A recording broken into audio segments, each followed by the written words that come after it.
अगर किसी दोस्त ने हमारा ये चैनल अभी तक सब्सक्राइब नहीं किया है तो जल्दी से सब्सक्राइब करें और लाइक और शेयर भी करें। अब मुझे मालूम हो चुका था कि काशिफ के पास मेरी ऐसी वो वाली वीडियो मौजूद नहीं है, मगर मुझे काशिफ पर मुकम्मल यकीन भी नहीं हो रहा था, क्योंकि अक्सर ऐसी वीडियोस को छुपा कर ही रखा जाता है कि वक्त आने पर ही सामने लाया जाए, और तब मालूम होता है कि पहले हमें झूठ ही बोला गया था। मगर मुझे ये फिक्र कम थी, वो इसलिए कि उस वीडियो में काशिफ खुद भी मेरे साथ था, और फिर वो मुझसे शादी के बारे में भी ऐसा कुछ नहीं सोचता था जैसा कि चचा ने किया था मेरे साथ, और मुझसे ऐसा करने के बाद मुझसे शादी करने की रट लगा ली थी। मगर अब मेरे लिए परेशानी तो थी ही, मगर मैंने सुकून का सांस लिया कि कोई बात नहीं, अगर मुझे वो फंसाने की कोशिश करेगा भी तो काशिफ तो फिर खुद भी इसमें फंसेगा, और फिर इसका कुलसूम को भी मालूम हो जाएगा, और वो ऐसा नहीं करना चाहेगा। अभी तो बिल्कुल भी नहीं करना चाहेगा, क्योंकि अभी तो कुलसूम को और भी इस्तेमाल करना चाहेगा ना,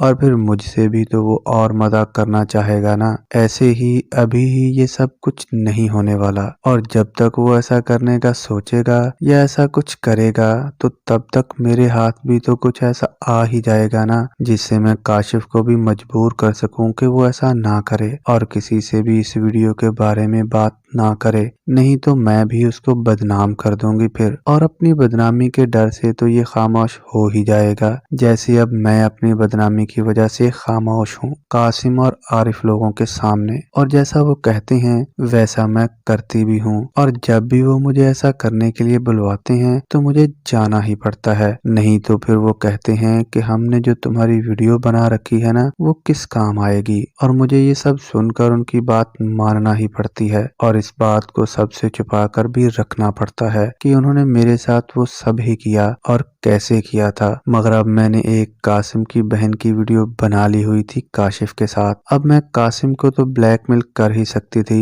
मगर मैं अभी उसे ब्लैकमेल नहीं करना चाहती थी, क्योंकि मैं अभी आरिफ की बहन नाहिद की भी वीडियो बनाना चाहती थी, ताकि मैं दोनों को ही एक साथ ही बता सकूं कि अब तुम लोगों ने मुझे जितना इस्तेमाल करना था ना कर लिया, और अब और इस्तेमाल करने की ख्वाहिश अपने दिल से निकाल दो। अब मैं ऐसा मजीद नहीं होने दूंगी, और ना ही मैं अब मजीद ऐसा करना चाहती हूँ। और मैंने ये तुम दोनों की बहनों की वीडियो इसलिए नहीं बनाई है कि तुम लोग मुझे मेरी वीडियो वापस कर दो और मैं तुम्हें तुम्हारी बहनों की वीडियो दे देती हूँ। मुझे मालूम है कि तुम लोग मुझे मेरी वीडियो मुकम्मल तौर पर कभी भी वापस नहीं करोगे, कहीं ना कहीं तो तुम लोगों ने कॉपी बनाकर सेव की ही हुई होगी ना, और जिसका तुम मुझे बाद में बताओगे। इसलिए अब तुम मेरी वीडियो को अपने पास ही रखो, और मैं तुम दोनों की बहनों की वीडियोस को अपने पास रखूंगी, और जब तक तुम मेरी वीडियो की हिफाजत करते रहोगे ना किसी जिन की तरह, तब तक मैं भी तुम लोगों की बहनों की वीडियोस की हिफाजत करती रहूंगी। जब मुझे कहीं किसी भी जगह पर मेरी ये वाली वीडियो नजर आई तो मैं भी तुम लोगों से पूछे बिना ही तुम दोनों की बहनों की ये वाली वीडियो भी वायरल कर दूंगी, और फिर जितना मेरा नुकसान होगा ना उतना ही तुम दोनों का भी नुकसान होगा। मगर अभी मेरे पास बस कुलसूम की और काशिफ की ही वीडियो थी। मुझे नाहिद और अरसलान की भी ऐसी वीडियो तैयार करना थी कि जिसको मैं तैयार करके आरिफ को भी दिखा सकूं और उसको भी एक हद तक अपने कंट्रोल में रख सकूं। मुझे अब नाहिद के बारे में भी कुछ मालूम तो था, मगर सब कुछ मालूम नहीं था। मगर मुझे अरसलान के बारे में मालूम था कि वो कैसा लड़का है। अब मुझे कुछ ऐसा करना था कि जिससे मैं अरसलान को और नाहिद को एक कमरे में एक साथ ला सकूं, और मुझे ऐसे काम के लिए किसी मौके की तलाश थी। और कहा जाता है कि अगर मौका मिल ना रहा हो तो इसके इंतजार में बैठे भी नहीं रहना चाहिए, या तो कोई ऐसा मौका तलाश करना चाहिए या फिर ऐसा कोई मौका बना लेना चाहिए। अब मुझे भी कोई ऐसा मौका मिल तो नहीं रहा था, अब मुझे ऐसा कोई मौका तैयार ही करना था। अब मुझे इनके बारे में मजीद कुछ और मालूम करना था कि किसने ऐसा काम अभी तक नहीं किया है और किसको इस काम के करने की ज्यादा जल्दी है। और मर्द तो होते ही ऐसे हैं कि वो तो हर वक्त ही ऐसे काम की ताक में रहते हैं, चाहे इन्होंने ऐसा काम कितनी बार ही क्यों ना किया हुआ हो। मगर मर्द की एक और भी फितरत है ना कि वो ऐसा काम औरत से एक बार ही करता है और फिर वो एक नई लड़की की तलाश में पड़ जाता है। मुझे था कि अगर अरसलान ने नाहिद के साथ पहले ही ऐसा कर लिया हुआ तो फिर तो अरसलान को ऐसे काम पर आमादा करना बहुत ही मुश्किल होगा। मुश्किल क्या, मुझे तो लगता है कि नामुमकिन ही होगा। मगर फिर क्या हुआ, अगर वो एक मर्द है तो मैं भी तो एक औरत हूं ना। अगर मर्द ऐसा है कि वो किसी की लेने पे आ जाए तो लिए बिना नहीं रहता है, तो मैं भी तो फिर एक औरत हूँ। औरत भी फिर किसी काम को करने का ठान लेना तो किसी सूरत भी इस काम को पूरा किए बिना नहीं छोड़ती है। और फिर मेरी तो जिंदगी का सवाल है। अगर ऐसे ही कासिम और आरिफ मेरे साथ ऐसा करते रहे ना तो मेरे बारे में अभी तो किसी को कुछ भी मालूम नहीं है, मगर ऐसा ज्यादा देर तो नहीं रहेगा ना। किसी ना किसी दिन किसी ना किसी को तो इस बारे में मालूम हो ही जाएगा। और अगर किसी दिन चचा को मालूम हो गया ना तो फिर तो मेरी खैर नहीं। वो तो मुझे अपनी कानूनी बीवी ही मानते हैं, जबकि उस वक्त बस ऐसे ही हुआ था। सब कुछ वकील ने वो जाली कागजात बनाए थे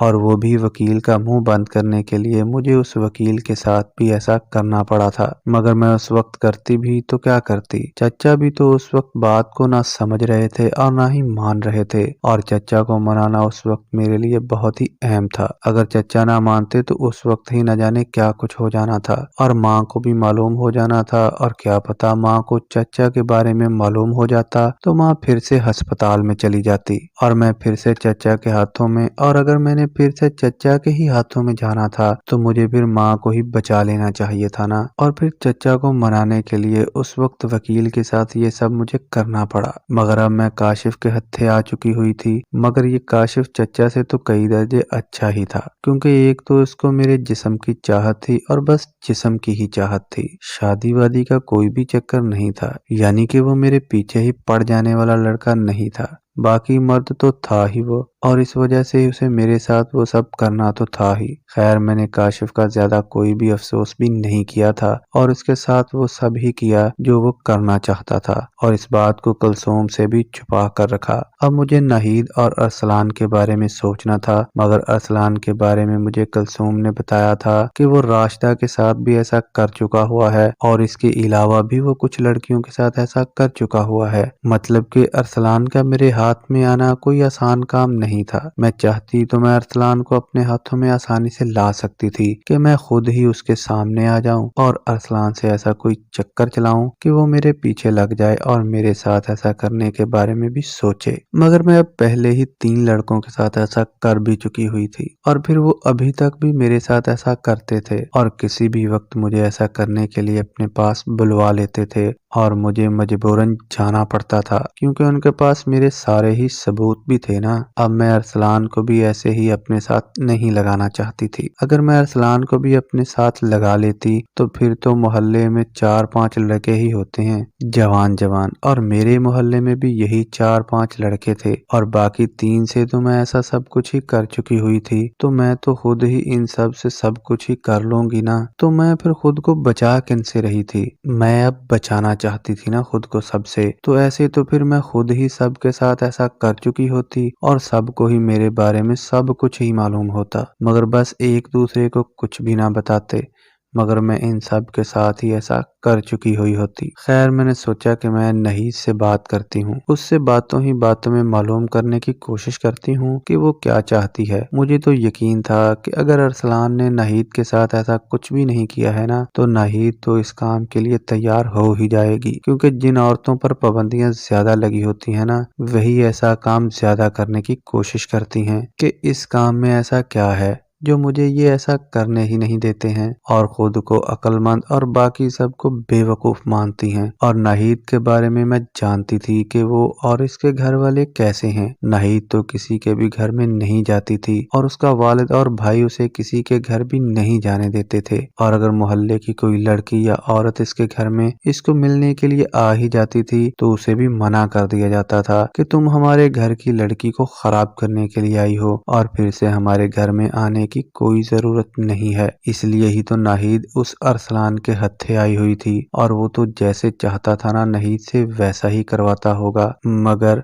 अगर अरसलान ऐसा ही लड़का था तो फिर तो वो ऐसे ही घर की लड़की से शादी करने के बारे में सोचता होगा ना, क्योंकि लड़का खुद चाहे जितना भी बुरा क्यों ना हो मगर उसे लड़की ऐसी ही चाहिए जो ऐसे ही घर में बंद रहती हो और उसे दुनिया के बारे में कुछ भी मालूम ना हो, क्योंकि वो जब भी घर आए और हमसाये के मुर्गे की तरह बार बार उस लड़की पर चढ़ता रहे और वो आगे से कुछ भी ना कहे, और अगर कहने की कोशिश भी करे तो वो कहे कि मैं तुम्हारे भाई और बाप से कहूँ कहूंगा कि तुम ऐसे ऐसे हो फलां के साथ, और वो मेरी किसी भी बात को नहीं मानेंगे, तुम्हें ही सजा देंगे। अगरचे अब भी ऐसा ही होता है हम लड़कियों के साथ, मगर फिर भी उसके साथ ऐसा ज्यादा ही होना था, क्योंकि वो अरसलान को छोड़कर भी तो कहीं नहीं जा सकती थी ना। इस वीडियो का अगला पार्ट जल्दी अपलोड कर दिया जाएगा। अगर किसी दोस्त ने हमारे इस चैनल को अभी तक सब्सक्राइब नहीं किया है तो जल्दी से सब्सक्राइब करें और लाइक और शेयर भी करें।